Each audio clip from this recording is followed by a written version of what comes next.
Mga ka-K5, magandang umaga mga ka-K5. Yan, paggamit daw ng cellphone yung pahinante. Nagkaroon po ng aksidente again dito po sa Bangal mga ka-K5. Ito po, mula po dito sa kalsada na ito, nawalan di umano ng preno ayon doon sa pahinante. So mula dyan doon sa kalsada po, mula sa kalsada, dumiretso po sa isang bahay, ito pong truck. Ito po mga ka-K5, dumiretso po siya rito, pinasok po nitong truck na to yung isa pong bahay. Kabilang side po ito nung pinangyarihan ng aksidente noon kung saan yung nasangkot ay yung isang bus at jeep ng dinalupihan. Ito po, pumasok po dito sa loob po mismo ng bahay, mga ka-K5. Ito po, may nakatira daw po dito sa bahay na to at ito po, no, pinasok niya yung bahay. Ayan, nasa loob po. Ito pong truck ay galing po ng Bulacan. Ayan, wasak po. Pinaplaslightan tayo ni tatay. Ayan po, wasak po talagang pumasok siya sa loob. Ito po ay truck galing ng Bulacan. At sila po ay may dalang solar light. Ayon po dito sa mismong pahinante po niya na nakababa po dahil dapat ay lalagyan niya raw po ng kalso pero nagdire-diretso. Opo, ito po yung ating pahinante. Nakatawag na po tayo ng 911 ha, nakatawag na po tayo. Ano, kumusta ka? May masakit ba sa'yo? Walang masakit sa'yo? Ilang taong ka na anak? 15. Lagi ka bang sumasama nagpapahinante? Ngayon lang to. Paano mo nasabing nawalan ng preno? Nawala kasi talaga wala po ang preno, nawawalan na lagi ng preno. Nawawalan na siya. Hindi nakatulog ang driver? Hindi naman. Hindi nakatulog. Okay, so Jobel, Jobel ang pangalan. Ikaw, anong pangalan mo? John Lester po. Ha? John Lester. John Lester, 15 years old. Ito po, sinisimulan na po nilang tignan kung kumusta po yung driver dahil nasa loob pa po ng truck. Ayan, ayun po, ayun wasak po talaga. Wasak po talaga mga ka-K5, wasak po talaga, no? Ayan, alam ko po medyo maaga pa pero ito po. At meron po tayong nakita rito na isang casualty po. Nahagip po nila, babae raw po ito na naka-motor o naka-tricycle. Pero ayan, kung makikita nyo po, ito po yung remains nung kanyang motor ba to? Motor. Ito po. Ito po yung tinakpan na po nila. Yung casualty, yung babae. Ano po? Tinakpan na nila. Ito po babae. Galing daw po to ng galing daw po ng Sabado kasi trabaho. Galing po ng trabaho. Nag-aabang. Siya po yung nahagip. Ito po yung kalsada. Nung nakaraan po yung bus ay doon po sa kabila. Yung Arayat bus at dinalupian na jeep. Ngayon po dito tayo sa kabilang side. Kung makikita nyo po, ayan. Bumaba po siya. Dire-diretso po itong truck dito sa left side. If you're going to Olongapo, left side po. At dumire-diretso po itong truck dito po at sinagasa ang isang bahay kung saan may natutulog daw po, may nakatira daw po sa bahay na ito. Ito pong truck na to ay may daladalang solar galing po ng Bulacan papunta po ng Zambales. para makatawag yung bata nito sa Sige po, sandali lang po. para matawagan natin sa dapat na Teka lang po, ipa-assist natin to, ipa-assist natin. Andali lang po ha.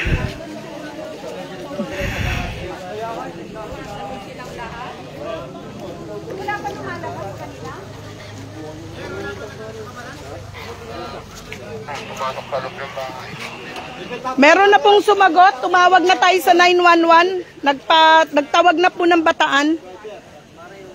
Tumawag na po ako ng 911. Ito po yung isa nating casualty. Babae po ito, di umano. Ay nag-aabang po ito ng sasakyan. Nag-aabang po ng sasakyan. Pakaaga po nitong aksidente na to at kalunos-lunos din po ang nangyari. Dahil di umano meron pong nakatira sa bahay na yan na pinasok po ng truck. So makikita po ninyo yung harap na bahagi na lang ng bahay po. Harap na bahagi na lang po. Ako po, tumawag po ako ng 911. mag-ina doon. May mag-ina po sa loob? Oh my God. Oh my God, mag-ina raw po ang nandyan sa loob ng bahay na yan, mga ka-K5. Ayan, may tao dyan. Oo nga, wala ba tayong pwedeng gawin? Wala bang pwedeng gawin? Ito po, ito mga ka-K5. Andyan sa loob, yan po yung bahay na sinira. Yung bahay na sinira. Ayan. Ito po, ayan. Ayan. Ayan po yung truck. Ito sa ilalim tayo ng truck, ano? Sumisilip tayo sa ilalim ng truck, mga ka-K5. Ito po yung truck, eh. Napakalaki po nito. Ayan po, sira po yung gate. Ayan po, parang tindahan po dahil maraming case. Ayan po, maraming case. Ito, may bakal. May bakal dito. Ibig sabihin dito may ano na. May bakal dito. Ayan po, eh. Oh. May bakal po. Ayan, oh. At saka simento. Ibig sabihin yan po ay nadurog niya. Nung pumasok po itong truck na ito, no? With plate number AUB 3256. Ayan mga ka-K5. Nag-trap sila dyan? Oo. Hindi nga alam eh. Babae saan? Wala sila exit niya sa likod? Ayan po. Ayan mga ka-K5, ano? Pinasok po nitong truck na nawalan di umano ng preno ayon sa pahinante na nakapanayam natin. Ito po yung bahay na pinasok. So wasak po yan. Ito po, may piraso pa ng bubong dito. Di ko alam kung sa waiting shed ba to o ano. Ito po, tinakpan na lang po nila ng kumot yung mga tao rito. Yung pong casualty, yung babae po na wala po eh, durog eh. Dahil po doon sa ano, siya po yung nabangga. Mga ka-K5 eh. Kaya napaka ano po. Ito po yung kalsada, kung makikita nyo. Yung media na ano. Ito po yung kalsada. Nasa bag ko yon doon sa loob ng pink. Ito po, ito na. Ito na po, nagdadatingan na po ngayon yung ating mga ambulansya. Itong ating fire department. Ito, tumawag po tayo kanina nung nalaman natin to. Agad-agad pong tumawag tayo. Ako po mismo sa 911. Ito na po ang ating tagalunsod ng Olonga po, no, ano? Pati yung ambulansya po ni Cap Delbert Muega. So kung nung nakaraan pong aksidente sa kabila po, no, yung Arayat bus at dinalupihan na jeep, ayan po yan. Ngayon dito po sa kaliwang bahagi. So sa kaliwang bahagi po yan. Dire-diretso po mula dito sa main road. Ito po yung main road. Dito po siya pumasok. Pumasok po yung truck na nawalan po ng preno. At ayan po mga ka-K5, pinasok po niya yung bahay. Bahay po na meron daw mag-ina na natutulog dyan. Yung driver po ay nasa truck pa rin. Tinatawag po namin ang pangalan kanina. Pero wala pong sumasagot. At ito po nagmagandang loob na. Yung mga kapitbahay, ito yung casualty natin. Ito may tao rito ha. May tao po yan. Oo. So may casualty tayo. Tinakpan na lang po ng mga tao rito. Babae po yan na nag-aabang daw po ng sasakyan. Ay, nasa kanto po siya. Nung pumasok po yung truck, nahagip po talaga siya. So, meron pong isang casualty. Kaya ito po. Ayan po yung bahay. No, kung makikita nyo, puro bahay po ito eh. Bahay. At ito po ay daanan po ng mga residente. Diyan po pumasok. Diyan po pumasok sa bahay. Sa loob po ng bahay na yan yung truck. Dire-diretso po na pumasok po sa loob ng truck. And according to them po, sa mga residente rito, may nakatira daw po dyan, may mag-ina raw po na natutulog dyan. At yung pong driver ng truck mismo, hindi po sumasagot. Kanina po, dahil unang-una po tayong nakarating dito sa lugar, wala pong sumasagot. Kaya ayan, ito po, tinitingnan na ng ating rescue team.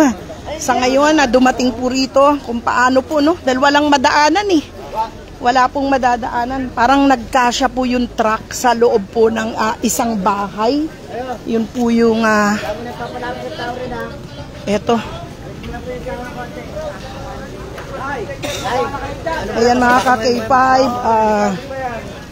May sapatos pa tayong nakita rito. Hindi natin alam kung kanino galing. Pero yung casualty natin kanina mga ka-K5 ay babae po. Babae no, na nag-aabang daw po ng bus. Kasi Sabado daw ngayon, usually umuwi daw yon. So, napakasaklap po ng araw na ito mga ka-K5 dahil taga Bulacan, galing po ng Bulacan itong truck, may dala pong solar at according doon mismo po sa pahinante no, nawawalan-walan daw talaga to ng preno. Kasi nga tinatanong ko paanong masasabing nawalan ng preno o nakatulog ba? Hindi daw, nawalan daw po talaga ng preno kasi nawawalan-walan daw talaga ng preno. Ayan. Ayan mga ka-K5, sinisimulan na po nila na alisin po yung mga kahoy. Ito lang po ang tanging daanan na pwede pong makita. Siya yung pahinante. Oo, siya yung pahinante. Ayan, galing po sila ng Bulacan. Napakabilis po ng Olongapo rescue natin. Sa totoo lang po, alam nyo, nung narinig ko pa lang po, narinig namin na mayroon pong bumagsak, malakas po ang kalabog, tapos may nag-spark po. Agad-agad tumawag po ako ng 911, pero Olongapo 911 pala yun. At sabi nga po, i-coordinate sa Bataan dahil bahagi po ito ng Bataan. Pero napakabilis po na naging pagtugon ng Olongapo City dahil kadikit lang po ito eh. Kadikit lang po ito. Nasa loob yung driver. Tawag nga niya, ayaw sumagot yan. Oo, tinatawag namin kanina, wala, ayaw sumagot. Pero isa lang daw po yung driver kasi nga itong pahinante na 15 years old po, no, 15 years old yung ating pahinante ay nakatalon po siya, nakalabas po siya. Ayan, so ito po, walang ibang way para po makita yung nasa loob ng bahay, mga ka-K5. Kung hindi po dito, ito sa kapirasong na yan, yung maliit na daanan na yan, nandyan sa loob, ayan. Ayan yung sinira ng truck. Ayan yung sinira ng truck. Ayan yung bahay mismo na pinasok niya. Kaya nandyan po sa loob ng bahay na yan ng truck.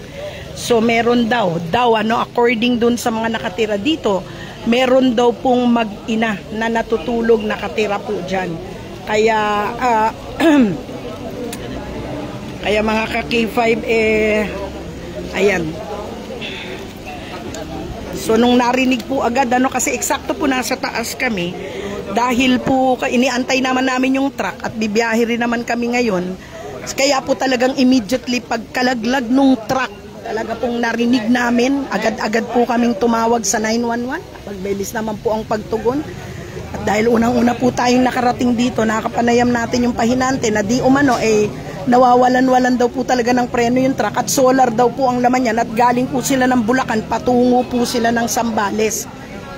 So eto po, buong bahay po yan, buong bahay yan mga ka-K5 na naandyan po, buong bahay po yan, mandun sa loob po yung truck. Ayan po, ayan po yung sinira niya, ayan, andyan sa loob at ito lamang po ang tanging opening dito mga ka-K5. Kaya ay, good morning kapatid. Ayan po. Nasa loob pa po ang ating truck driver. Kanina pa po siya tinatawag ng pahinante niya sa pangalan, tinatawag po. Pero wala po talagang sumasagot dahil baka nga daw po sakali ay narinig siya. Baka po nawalan ng malay mga ka-K5. Huwag po tayong mag-monitor lang sa aksidenteng to. Nakikiusap po ako sa inyo na habang tinatanggal po itong mga harang para mailabas po ang nasa loob ng bahay at na driver ng truck ay ipanalangin po natin sila. Wala pong imposible sa Diyos. Wala pong imposible sa Diyos. Kahit na po ganito natin nakikitang ka-fatal yung aksidente dahil nga po itong truck ay naging palaman siya dito sa loob ng bahay. Wala pong imposible sa Diyos. Kaya nawa ay may buhay pa pong maisalba ang ating rescue team. At maalis nila yung mga harang. Meron na pong isang casualty. Doon po sa mga bagong pa nagmo-monitor, may casualty na po tayo, isang babae na nag-aabang daw po ito ng masasakyan. At siya po ay nadali nitong truck nung dumausdos dito pababa, papunta dito sa bahay. Nagmagandang loob na lang yung mga residente dito at tinakpan na lang siya ng kumot dahil talagang kalunos-lunos yung nangyari, no, doon sa babae na nasawi. At although alam na natin yung pangalan, hayaan natin ang mga otoridad ang magdeklara dahil baka nanonood o merong nakakapanood, nakakilala niya. Kaya po hindi na muna natin babanggitin ang kanyang pangalan. Ito po, may malaking bahay doon sa likod Tapos ito sa harap niya, parang bahay sari-sari store to. Dahil nagkalat ang mga case ng mga soft drinks, ano. Merong parang gate sa harapan. Siguro nga po tindahan ito, sari-sari store to na pinasok. Pero makikita nyo talaga, nagdire-diretso yung truck dito at talagang wasak po. Wasak yung palibot po niya. Yan, kung makikita po ninyo, nagkalat po talaga yung mga case ng soft drinks, ano. Ayan, talagang, ayan, andyan po siya. Ayan po siya sa loob ng bahay na yan. Ayan po yung tindahan sa harap. Sana po, ano, meron daw pong mag-ina doon sa loob na doon po natutulog. Ayan po, makikita nyo yung mga pira-pirasong nagkalat dito. Na ito, may motor pa yata po ito. Hindi ko alam kung nakamotor yung babae o ano. Ayan, tinakpan na lang po siya ng kumot. Ayan, tinakpan na lang po ng kumot yung casualty para na rin po ano, maprotektahan pa rin yung kanyang identity hanggang sa huling sandali po ng kanyang buhay. At hintayin na lamang po natin ang opisyal na pahayag po ng ating kapulisan kaugnay po sa aksidente na ito, mga ka-K5.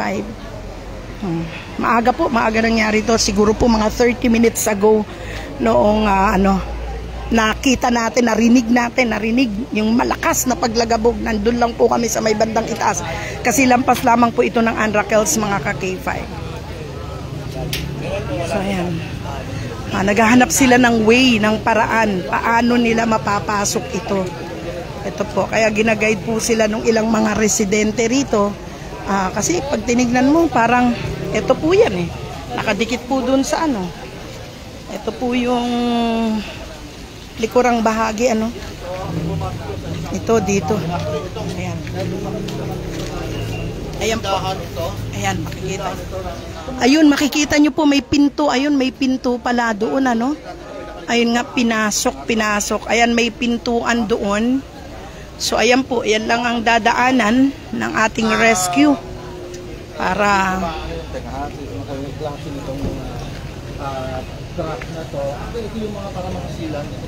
container. Solar daw ang karga niyan. Container van na laman ay solar.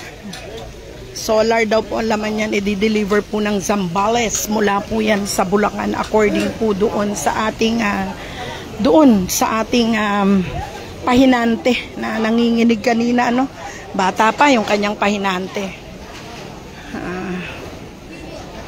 Ito po yung mga kapitbahay. Makita nyo po talaga, puro bahay po ito. Puro bahay po ito. Ayan po, puro bahay. Ayan po, andyan sa loob po niya, nasa loob ng bahay na yan, yung container van po, yung container truck, nasa loob po ng bahay. So, nanghingi na po sila ng permiso, no? Pumasok na sila dito sa pinakakapit bahay po. Para ano, sinisecure po nila yung area na wala pong madadaan dito. Oh, nadali daw pati yung kuryente, yung ilaw.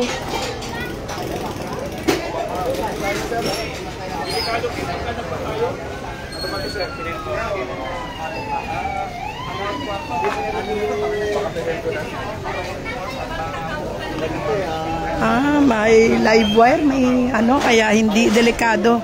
Si-secure, puputulin daw po muna yung yung kuryente, yung connection, kasi delikado daw pong mag-rescue ng hindi po na i-off itong source of power po. Ayan. So ay mga ka-K5, sisimulan na po yung sisimulan na po nila yung paglilinis dito sa area para po makita na yung ating container truck driver at ito pong ating nakatira dito sa bahay na ito, yung may-ari ng bahay na ito. Ayan, kasama natin si Kagawad Grueso ng Barangay New Cabalan. Sila po yung unang dumating dito, ano? At kasama po itong ating fire and rescue team ng lungsod ng Olonga po. Sila po yung tumugon sa atin kanina nung tinawagan po natin itong 911. So, andito naman na po lahat yung ano. Yan! Andito na po lahat. Ito po yung tao.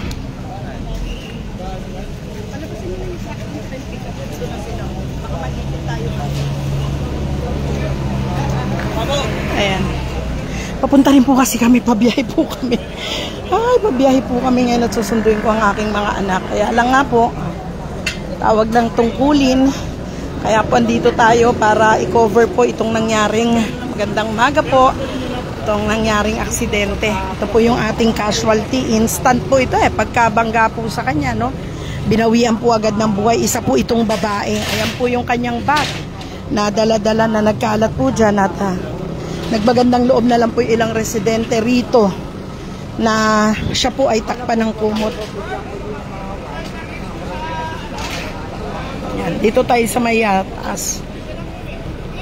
Ayan o, may ano pa ng motor Mukhang nakamotor, hindi ko rin po alam Sorry kung hindi nila alam dahil madilim pa po nung nangyari to Kaya hindi po tayo sigurado. Ayan, mula po rito. Ayan, makikita nyo po, ayan po yung truck. Ayan po yung pinangharian. Kaya nga may helmet. May helmet, meron din doong crash helmet. May sapatos ayun may sapatos ng babae. Ayun yung sakat niya. Oo, dahil ang layo nung sapatos sa kanya. Ayan po. Ayan po yun. Ayan. Makita nyo po, puro bahay. Sinisafety muna po. Yung kuryente muna ang sinisecure po nila. Walang way para kailangan nilahin tong truck na to, ilabas to bago natin makita yung mag-ina di umano, no? According dun sa mga kapitbahay mag-ina na natutulog dito sa bahay na ito, mga ka-K5. Kaya ayan, bumaba siya nag-slide siya Supposed to be ang lane niya sa kabila, di ba? Pumasok siya rito. Siguro na kurbada nga, sabi nung bata kanina, nung pahinante, hindi na raw napigil. Kakalsuhan, di ba? Kaya yung bata hindi raw bumaba, supposed to be kakalsuhan, hindi kinaya. Dahil tinatanong natin siya kung paano niya nalaman na nawala ng preno at hindi nakatulog yung driver. Lagi daw ganito. Pagka nagbabiyahe sila, nawawala-wala daw ang preno. Kaya sabi nung ilang residente kanina, bakit hindi ninyo tinitiyak na okay ang preno ninyo bago kayo bumabiyahe? Kaya lang, syempre, di ba, may mga kaugalian tayo. Tiwala tayo masyado kasi nung una, pumwede. Kala natin, ganun lang ulit. Ayan. So, kinlear po yung area na yan, mga ka-K5. At andoon po ang ating rescue team ngayon. Doon sa isang kapitbahay, nakiusap sila dito sa likurang bahagi. At para makapag-umpisa sila na kung meron man po na mag-inang natutulog sa loob ng bahay na yan. Sabi ko nga po, wala pong imposible sa Diyos. Ipagdasal po natin itong mga taong ito pong nasawi at ang kanyang pamilya at itong mag-ina at driver ng container truck na ito na makaligtas na sana nawalan lang ng malay itong ating truck driver dahil tawag ng tawag sa kanya kanina yung kanyang pahinante. Although alam natin yung pangalan ni tatay, hindi na muna natin sasabihin para hindi na tayo makapag-cause ng panic doon sa kanyang pamilya. So ito po, kararating po ng rescue ng Bataan.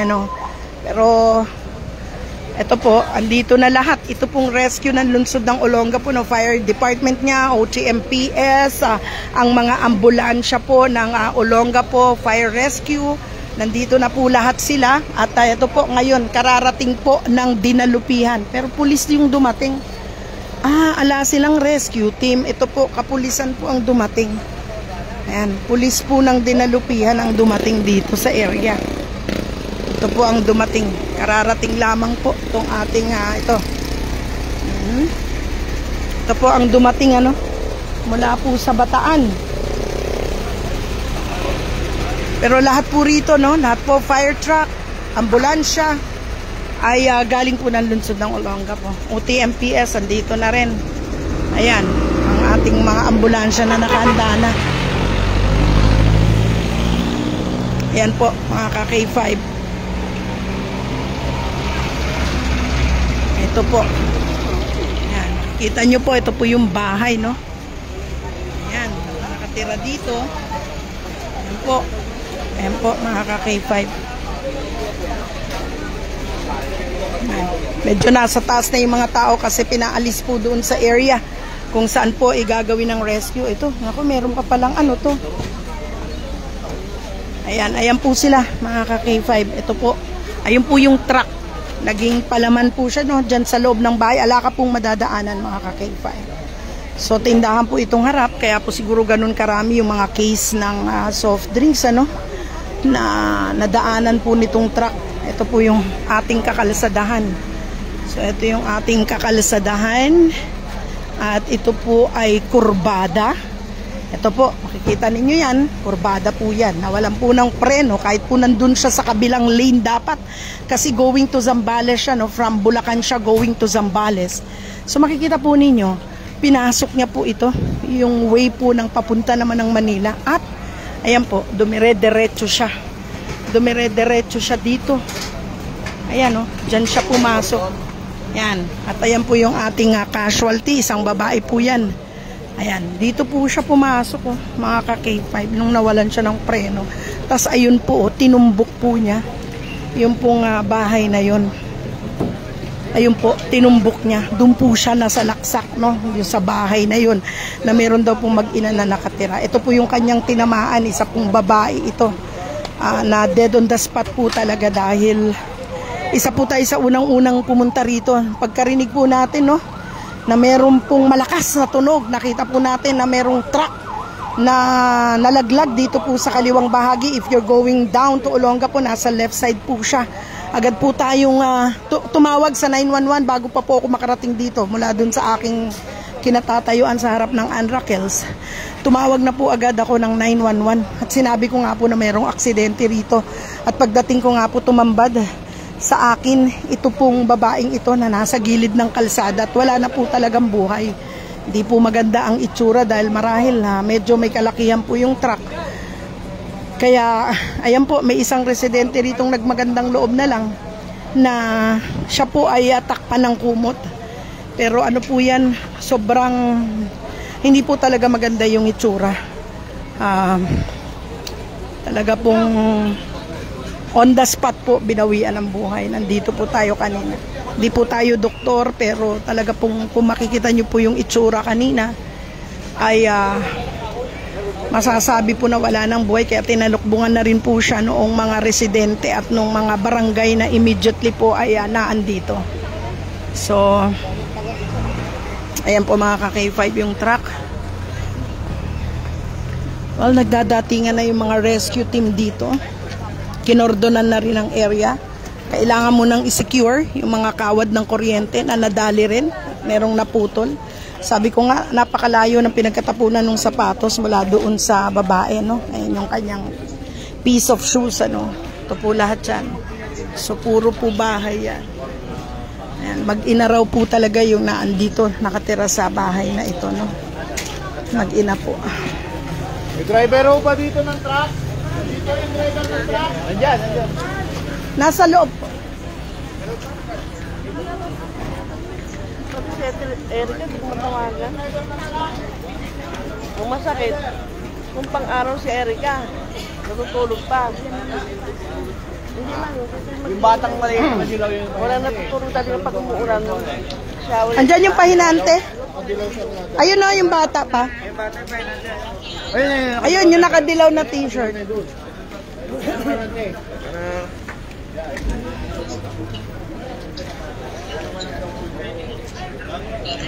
Pasend na lang info ng ng driver tapos Ilang ito po kayo? wala rin yung driver.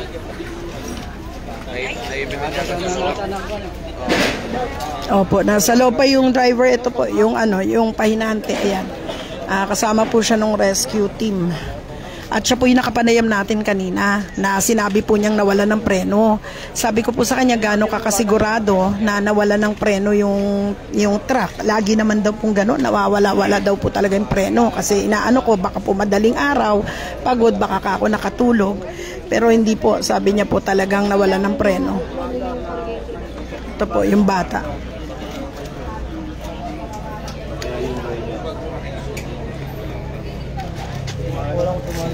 Saan tayo nagsimula na nakakalso? Doon pa sa taas?